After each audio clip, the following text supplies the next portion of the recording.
पितृपक्ष की पौराणिक कथा।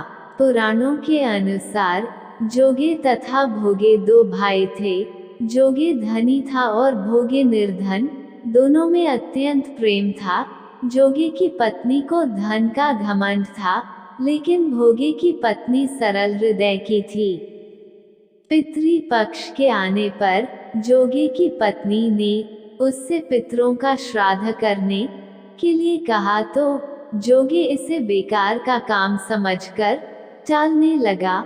लेकिन उसकी पत्नी जानती थी कि यदि ऐसा नहीं किया तो लोग बातें बनाएंगे। साथ ही उसे अपने मायके वालों को दावत पर बुलाने और अपनी अमीरी दिखाने का यह सही अवसर लगा। अंत में वो बोली, आप मेरी परेशानी की वजह से ऐसा कह रहे हैं, तो मैं सहायता के लिए भोगे की पत्नी को बुला लूंगी।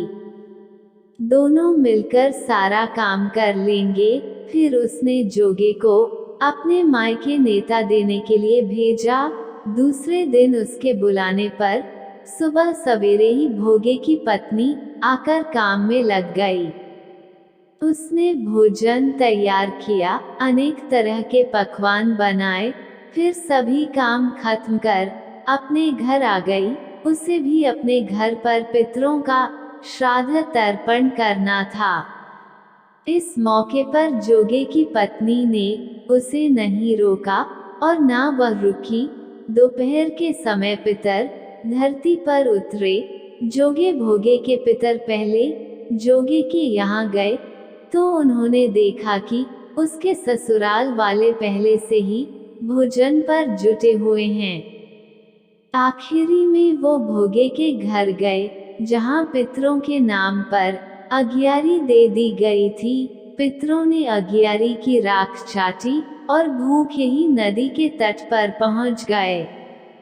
थोड़ी देर में सभी पितर एकत्र हुए और अपने अपने यहाँ के श्राद्धों की तारीफें करने लगे। जोगे भोगे के पितरों ने अपनी आप बीती कही। फिर वो सोचने लगे, यदि भोगे समर्थ होता तो उन्हें भूखा नहीं रहना पड़ता, लेकिन भोगे के घर में तो 2 वक्त की रोटी भी खाने को नहीं थी। यही सब सोचकर उन्हें भोगे पर दया आ गई। अचानक वो खुशी में बोलने लगे कि भोगे के घर धन हो जाए, भोगे भी धनवान हो जाए। शाम हो गई थी और भोगे के बच्चों भी भूखे थे। उन्होंने अपनी माँ से कहा, भूख लगी है। तब उन्हें टालने के लिए भोगे की पत्नी ने कहा, जाओ आंगन में हौदी रखी है, उसे खोल लो और जो भी मिले बांट कर खा लेना। बच्चे वहां जाते हैं तो देखते हैं कि हौदी मोहरों से भरी पड़ी है। वे दौड़कर माँ के पास पहुँचे और सारी बातें बताईं। आंगन में जब भोगे की पत्नी ने यह सब देखा तो वह भी हैरान हो गई। इस तरह भोगे भी धनवान हो गया। धन पाकर वह कभी घमंडी नहीं हुआ। अगले साल का पितृपक्ष आया। भोगे की पत्नी ने श्राद्ध के दिन 56 प्रकार के भोग बनाए।